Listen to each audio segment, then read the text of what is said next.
जय जगन्नाथ नमस्कार मोर विकास Odia tips channel तरफ आपण समस्त को स्वागत जनाऊँगी एवं आज मु गोटे भल टिप्स नहीं आसी से टिप्स टीर ना हो बिना औषध रे रोगर मुक्ति पांतु। हाँ ठीक शुणुचंदी आपण बिना औषध रे रोगर मुक्ति पांतु आपणांतु एक्वा प्रेशर चिकित्सा यही चिकित्सा एपर नुहे बहुत पुरातन चिकित्सा तो से टिप्स विषय जानापी आगू बढ़िया चलतु। बिना औषध रोगर मुक्ति पांतु घरे बसी आपण को एक्वा प्रेशर चिकित्सा औषध बिना सहायतार चिकित्सा हो पारुथिबा पद्धति मध्यरु बेस पुराणा हेउची एक्वा प्रेशर। यही पद्धति रे शरीर मध्यरे रहिथिबा किछि स्थान को चाप देले दबाइले बहु फायदा मिली थाए। जानतु शरीर एभली 10टी स्थान विषय रे जेउठी एक्वा प्रेशर प्रणाली चाप देले रोग दूर होइथाए। चंद वैली वृद्धा आंगुली एवं विशी आंगुठी मध्यरे रहिथिबा फांका स्थान को बादाम्पा दबाइबा द्वारा दांतर दरज केवल बेकर दरज कांधर दरज हाड़रे हेउतिबा दरज काश और कफ सह फ्यांगओवर जनित समस्या मध्य मुक्ति मिली थाए। पेरिकार्डियम यही पॉइंट हाथ ठारू टिकिए तलकू रही थाए।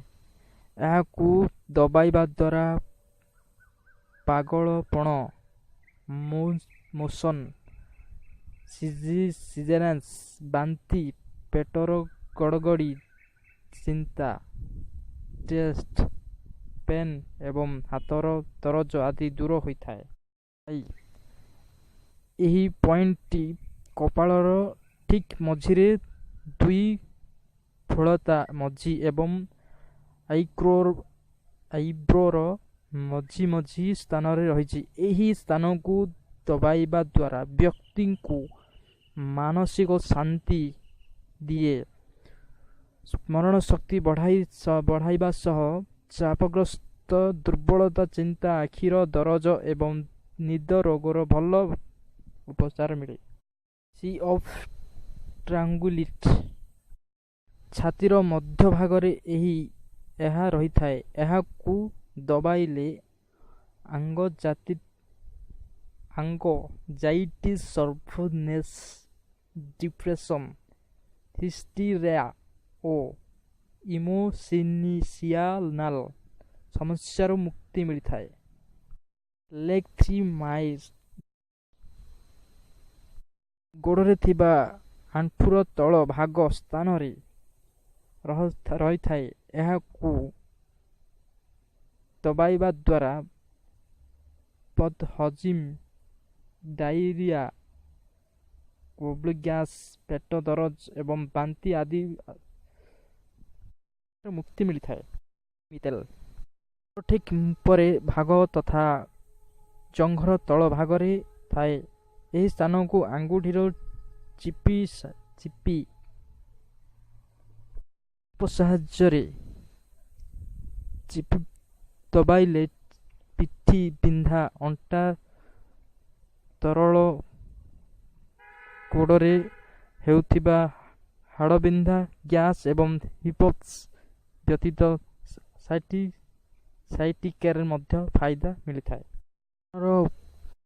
सैन मॉइन भाग को सैन मॉइन कहा जाए। यह को बदला दबाइले धूमपान जनित समस्या स्ट्रेस एंजाइटी डिप्रेशन और निद रोगर फायदा मिलता है।